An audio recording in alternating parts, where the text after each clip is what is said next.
There's no point creating a transformational online course if you're launching it to crickets. One of the hardest things to do as a course creator is build an audience. Hey friends, welcome back to the channel. I'm Andrew Barry and I teach people how to teach on the internet. On this channel, we explore the strategies and tools that course creators need to create transformational online courses. And today I'm unpacking lessons from how Sahil Bloom built an audience of hundreds of thousands of Twitter followers. Sahil has done this by creating an epic ecosystem of Twitter threads that demystify the world of business and finance. He has hundreds of thousands of followers and he only started doing this in May 2020. At that time, he had about 500 followers on Twitter, which proves that you can get started no matter how big your audience is. His growth has been absolutely remarkable, and it comes down to creating insane value and giving that away before receiving it. So Sahil's story is that he went to Stanford University.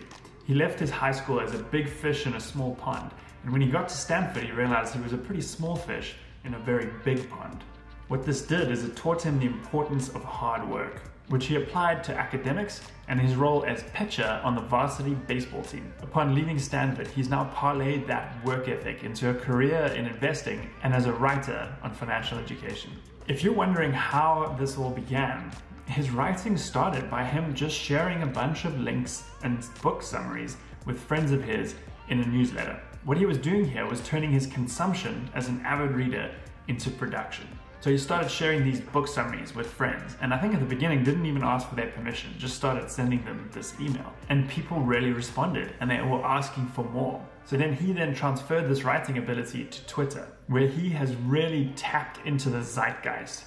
What he does really well is compress and clarify answers to questions that a lot of people have in their heads. Questions like, what is Wall Street bets? How does the bond market work? What's options trading? And by doing that consistently over time, delivering insane value, he's built up an insane following. So I sat down with him for an interview for my podcast, How Did You Learn That? And while the podcast is about how the guests learn the skills that they bring to the world right now, what Sahil ended up doing was creating a masterclass on how you can build your own Twitter audience. In this video, we'll get into the specifics of Sahil's creative process and his publishing routine for putting content out on Twitter. It's like a little mini course on how to grow your Twitter audience. So grab a pen and paper, you're definitely gonna need it. And if you wanna go deeper into these topics, Sahil is launching an actual course on the platform Mavens, and we'll link that in the description below. Without further ado, let's get into my conversation with Sahil Bloom.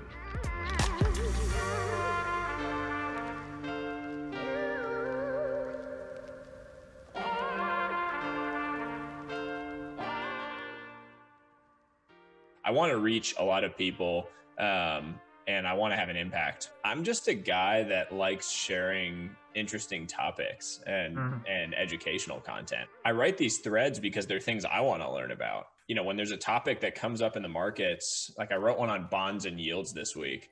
Yeah. And I was sitting around just like, there's all these articles in Bloomberg and Yahoo Finance and CNBC talking about yields and they're spiking and the markets are tanking. And I was just, no one understands this stuff. No one's reading this and like really understanding what's going on. And so I sit down and I research it and I realize that like, I need to refine my own understanding of these things. And in doing that and in distilling it into a thread and writing it in a simple way that anyone can understand without jargon, I'm getting smarter on all of this stuff. Yeah. So it's kind of a cool, for me, like collective learning experience where I feel like I'm with the community that I'm building, learning alongside them. I don't feel like the professor in the front of the room teaching people everything. I feel much more like I'm one of the students learning alongside everyone by doing this. Yeah, just following your curiosity. If you're the smartest person in the room, you're in the wrong room, is the saying you always hear. And I think it's totally true. You want to surround yourself with people that, you know, that are smarter than you, that are more well-read than you, that are deeper than you in whatever field. That's how you learn. That's how you grow, is from being in those situations. And Stanford was, you know, my first real feeling of that, where, you know, I went from being a big fish in a small pond to being a small fish in a big pond. I really was thrown into the deep end. And it was an incredible experience because of that. And at the time I was scared, and it was troubling, and I was looking down the barrel of the gun in a lot of ways. In hindsight, you realize that those are the moments that are kind of the formative experiences that shape your development, shape your growth. How much of what you learned are you applying now, and how much of it was more you learning how to learn and then, you know, making the connections and also realizing hard work, the importance of hard work? Yeah, I think in hindsight, I don't use much of what I learned in my classes on a day-to-day basis. I think there are general learning principles that are very important, and understanding the basics of these different fields is critical. There are practices in the engineering studies and in computer science, certainly, where it is critical, and people that are engineers, computer developers, etc., are using what they learned in school on a day-to-day basis, and the foundation building. For me, and for economics and some of these other, softer fields potentially, I think it's much more about the learning frameworks and learning how to learn, as you said. And then even more importantly, the college experience, so much of the value of it is the people, who you're around, the friends you make, the relationships, the networks, and the weak ties, not just the strong ones. You have your great close group of friends, but also the people that you realize were in your dorm that you never really connected with, that then 10 years later, they're doing something cool and you get connected with them. And there's that power of weak ties is immense. Look, I'm a big proponent of the disruption of traditional education systems, but I fundamentally believe that something needs to change in the world of higher education. The amount it costs, how prohibitive it is for most people to attend a lot of these institutions. I think it's a travesty. I think something needs to change, and hopefully the walls of credentialism will continue to crack and fall, and we will have more evenly dispersed opportunity globally in the future. Yeah. What parallels are you seen in your use of Twitter and the campus experience that you had at Stanford? Yeah, it's a great question. And look, we've had to, over the course of the last year, because of COVID, develop virtual communities. And virtual communities have probably had a 10-year accelerating event as a result of us all being stuck in our houses. But I think it's been a big wake-up call to a lot of people that you can build and create and maintain and foster meaningful relationships with new people in a totally virtual setting. I mean, I have 10, 15, 20 friends probably that I consider close friends now that I have never met in person. And it seems ludicrous. Like a year ago, if I had said that to you, you would have looked at me with crazy eyes, like, who is this guy? But in this world, it feels normal. And it's people that I met through Twitter. Twitter and these social networks and even video games now. I mean, it allows you to meet amazing people at scale. And there's an incredible power in that if you leverage it. It's why I have my DMs open, as an example. I love some of the random messages I get and connect with people all around the world. It's just an incredible, incredible tool and resource. And it's been a powerful thing in my life. It was the original reason I got onto Twitter, and the original reason I was spending time on these threads was to educate and to help people. And so when I get a message from a kid in India that's just starting his studies and is looking for advice on things, I think that's freaking amazing. Like that's the coolest thing in the world to me, that I can somehow be putting things out that reach someone all the way across the world, and that I can be even a tiny bit of help or a tiny bit of inspiration around these things. I think it's amazing. And I will always, no matter how big my account gets, I'll always endeavor to do that. Back in May, the economy was in the tank. COVID was in a really bad place, but you had the market soaring. The stock markets were going to the roof. And so I kept getting questions from all my baseball teammates, from my family who aren't in finance, like asking just what's going on, what's happening. And so I was out on a walk one day by myself, and I was just thinking, like, what's the right way to kind of get this across with a story? Like, how can I story tell to get this across to people and explain what's happening? And I came home and I had this idea in my head of how to explain it and how to explain what a market is and why a market gets broken when you have a buyer of last resort that will buy at any price. Like this whole idea of the Fed put in the markets and the Fed intervention. And so I sat down on the garage floor in my house because I was just obsessed with this idea that had come to mind. And I drafted this thread. And I didn't really know Twitter threads were a thing at the time, to be honest. They weren't a thing relative to what they are today, where they're everywhere, back in May. And so I drafted it, and I remember coming in and I told my wife, this is going to go viral. And she kind of rolled her eyes at me. You know, I had like 500 followers. What do you mean it's going to go viral? And I said, like, this is good. Like, this is really good. And it was right up my alley. Like, it was true to who I was in terms of storytelling and kind of embellishing something. And so I posted it kind of into the abyss. And it started to get some traction. And then I hustled a little bit. I mean, I knew it was really good, but it needed distribution. And so I reposted it under a few big accounts. Was fortunate enough that Chamath happened to see it. He retweeted it. My friend Scott Melker, who has a big following, retweeted it. And suddenly it was kind of off to the races. So that was like the genesis story of the first one. But I didn't. Amazing. Going into that, if you had told me like, oh, you're a great writer, I kind of would have looked at you funny. I never thought of myself as a writer. I never defined myself that way. It wasn't a core part of my job. So I wasn't doing, this type of writing on a daily basis either. That wasn't something you'd been doing for a very long time before that? So I had done, it was small. I mean, it was maybe 2,000 people that I was sending it to, where I would just send out kind of a summary of books I had been reading. I called it like the What I've Been Reading newsletter that I had done. I'd probably been doing it for 2 years, actually. Although, to be honest, I don't really consider any of that good writing. It was pretty punchy and just like sending out a quick review around things. But you're right. It's unfair to say that I hadn't been writing before that, because I had been doing that. I just considered that more around my reading and then me just sharing things that I had been reading. Yeah. Well, so that's what's interesting about this. So, a lot of people read, not enough maybe, but a lot of people read, and that's consumption. You were turning that into production as well. You were repurposing those ideas, but to you, it was kind of like one and the same thing, it seems like.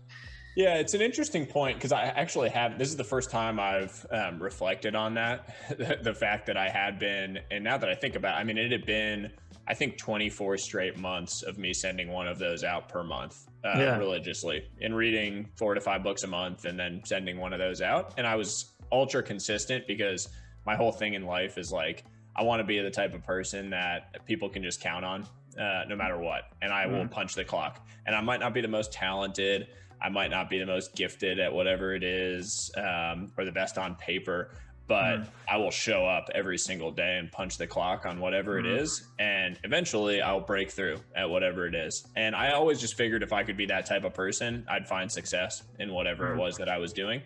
And so I was that way with the writing there, now that I reflect on it. And I feel that way about the writing I do now. I just I put in the work and show up. I wanted to see if we can break down kind of how you approach this. So like, let's maybe use the Bond one as an example. Like your sort of creative process, for lack of a better word, like you identify this. I mean, so I think this, another thing you do really well is you tap into something that's popular now, like everyone's thinking about, talking about, right? And so do you start, like, is the starting point identifying, okay, people are not understanding this the way it should be? Is that sort of like your jump in point? Yeah. So the way I broadly think about this stuff is I separate the type of content I put out into 2 buckets. I kind of have my like education side, which is finance and business and mental models and decision-making frameworks, things of that sort. And then I have the like story side, which is about great people, basically, writing threads on interesting historical characters and business leaders that people haven't heard of. So I kind of separate the 2. I try to generally do one of each per week and have a balance. I never want to be only doing one or the other. It's nice to have the balance, and I find that they reinforce each other. You find concepts from the finance side that then feed through the careers of these amazing people. So that's broadly how I think about it. And then I don't have some like content calendar where I've created things months in advance and I'm just releasing it. A lot of this stuff is happening in real time. And so as a result, there's an audience for what you're about to write and spend time on. And it was also interesting to me because I was learning again alongside all of that. So from a creative process standpoint, the ideas for the threads are kind of all around me. And one of the biggest advantages of scaling the account is the ideas get sent to you. Now I probably get, I don't know, 10 ideas per day sent to me by people. And you automatically know that there is demand for that idea when someone has sent it. The other thing I've done in the past is like teased an idea and seen if there was demand for it, where, you know, someone would write something about network effects and I would comment under it and say, time for network effects 101, and see how many likes that comment got that I wrote. Yeah. And if there's 100 likes on it, you know, like, wow, that's a lot of people that care to learn more about network effects. Yeah. And so part of it is just like, you kind of gauge market demand in a certain way. The same way, by the way, a like consumer product company would want to go test their product with the market before releasing it. I don't think about it any differently than that. It's the same kind of strategy around, you want to create content that you enjoy and that you're passionate about doing, but also you want to create content that other people are going to find value in, and learn from. And when they find value in it, that's when they share it. And that's what creates the reach and creates the growth in your account. I want to get a little bit tactical here as well. Like, so you get all these ideas. How are you capturing these ideas? Like, how do you? I use Notion. I've used a little bit of everything. Now I use Notion because I love the different templates and how I can structure it. But I mean, when I first started, I was literally just like typing it into a Word document that would sit on my desktop of my computer. And I had a bunch of ideas in there. I probably still have like 200 ideas sitting there. And it's just, when am I going to get to different stuff? And really, again, it's like, when does something spark my interest in writing about it? And why is it relevant? Like, why is it coming up right now? And then I have, you know, that's kind of on the education side. On the people side, I've probably got a list of 100 people I want to write about. And then what does research look like when you go into this? Yeah, it's a good question. And I've never really talked about it. So I typically find that these threads all in take me like somewhere between 4 to 8 hours from start to finish, depending on what my level of understanding is on the material at the outset. So I will, once I have the idea and I know that I want to work on it, depending on if I'm doing it on a weekday or a weekend, I'll spend a couple of hours going and digging up different sources that I want to learn from on it to refine and kind of distill my understanding of it. And I wrote a thread on this, but I follow the Feynman technique around all of this, where like I try to just write down what I understand and then see if it would be understandable for a 5-year-old or for a teenager or someone not familiar with the concept, and then go fill in the blanks in my knowledge and really try to poke holes in it where, you know, am I really understanding this, or am I just regurgitating something to get a thread out there? Right. And I will not post something if I don't think it's good. Research is probably 2 hours on average. And then I draft the thread. I have, you know, there's a couple of like, they're both pretty janky, but there's a couple of like thread draft apps like online that you can use. I use one of them. It's not particularly good. I like draft it in there and then copy and paste it into Notion. I'll usually try to run a thread by somebody that I think highly of. I have a close friend, Chris Seifel. Anything that's like education related, I always try to run by him to make sure that I'm not missing something major. And he's been great about like, you know, giving me edits and being thoughtful about my audience. You create an ecosystem within your Twitter. So if someone's like into your content, they're just clicking into threads within threads within threads. And it's like this amazing rabbit hole of information. So like, how intentionally do you think about that? And did you always think of it like that? Yeah, well, I didn't always think of it that way. I realized it's probably like 10 or 15 threads in, that I was creating this like interesting repository of knowledge and foundational concepts that would be helpful to have in a central place on my profile. And so the first thing I did was I created my pinned thread, which is the like epic meta thread that now has I think it's probably 90 sub threads, linked on through. So every time I write a new thread, I add it to that meta thread, which is pinned to my profile. So if someone wants to go down the rabbit hole from start to finish, they can start and see like my early threads that I wrote in, June, July, and go all the way down to my most recent stuff. But the more recent innovation along the way, and it was really like developed over time, was this idea of creating content loops and a real content ecosystem in Twitter native format around what I was doing. It creates this like, constant feedback or like content loop where people can just go down the rabbit hole, as you said, and it keeps people on my profile in some way. And it's just a moat fundamentally. Like, I'm an investor, right? So I think a lot about business moats. It's a moat because I have 90 plus threads that now build this massive repository of content and information. So it's a moat and it compounds on itself.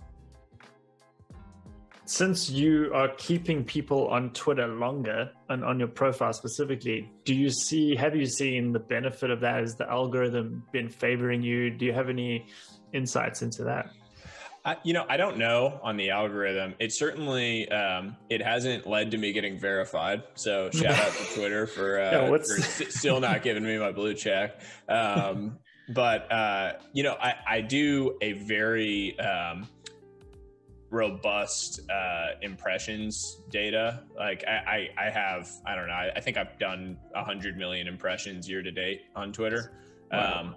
And for how many followers I have, I think it's a lot relative to what you'd see for other accounts of my scale.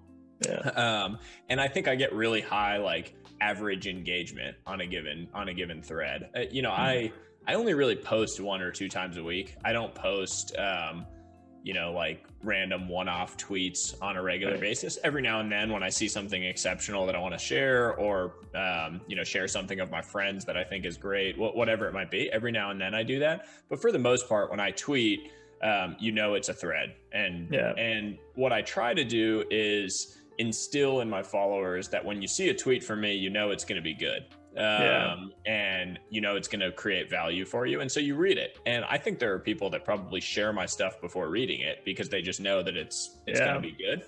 Think highly of that trust, in that I don't want to betray it. And so that's why I won't post something if I don't think it's really good, because I care that those people trust me. And I think it takes 1,000 days to build that trust and 1 day to lose it. I think Twitter forces you to be a concise, punchy writer. You have to be, right? The format, the 280 characters, you have to be concise and punchy. And so you learn a lot about someone from like the elements of style of their writing. And I've learned a lot by seeing what people do well and just observing from afar and getting better and refining my approach. I mean, when you read my tweets now, you'll realize and notice there's patterns to how I write. The way I write a hook in the opening of a thread, the way I, really hard space out my tweets so that you never feel like you're reading more than like 1 sentence at a time. It's never like a block of text that you're just like staring at. I find that daunting. When I see something that has like a block of text in it, I almost just want to go read an article. I'm like, okay, if I'm going to do that on Twitter, I'd rather just read an article. And so a lot of these things were learned over time, but a lot of them were just my own observations around what works, like what clicks with people, what drives conversion from one tweet to the next, to make sure that people are absorbing the full value of what I'm putting out there, and that I put a lot of time into. You mentioned how like you reposted that initial tweet on like bigger accounts, right? And obviously it was done in a way that added value to it, because that's why the person retweeted it, Chamat and the others you mentioned.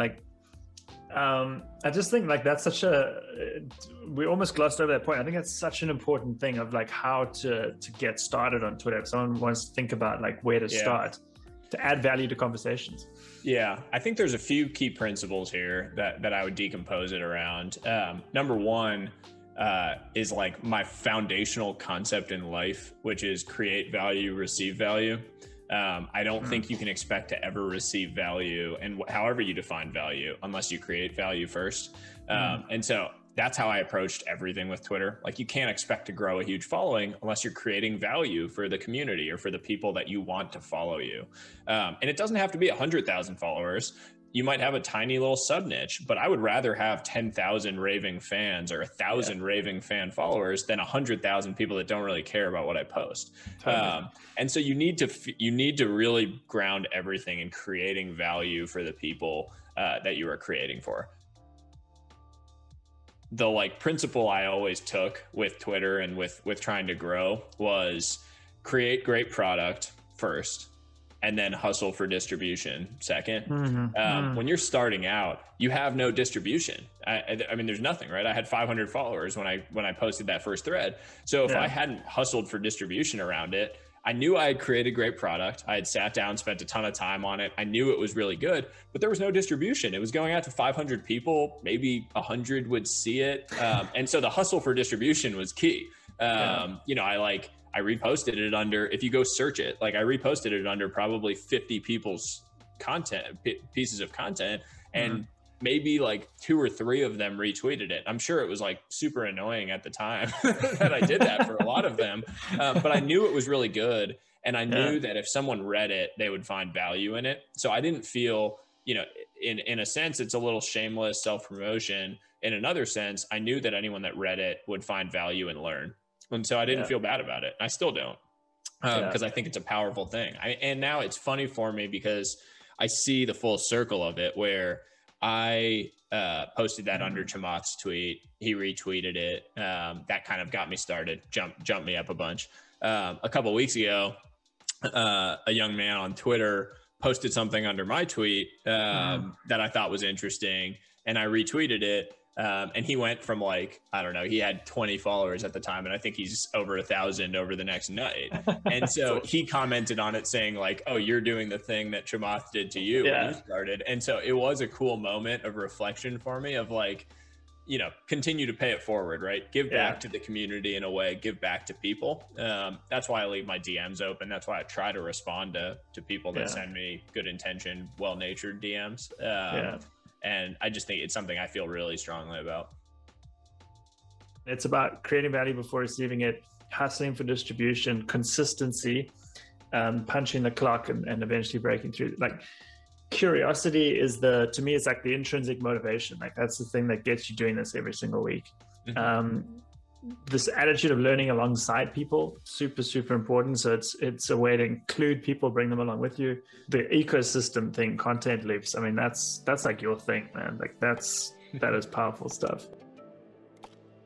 Wow, that was quite a masterclass.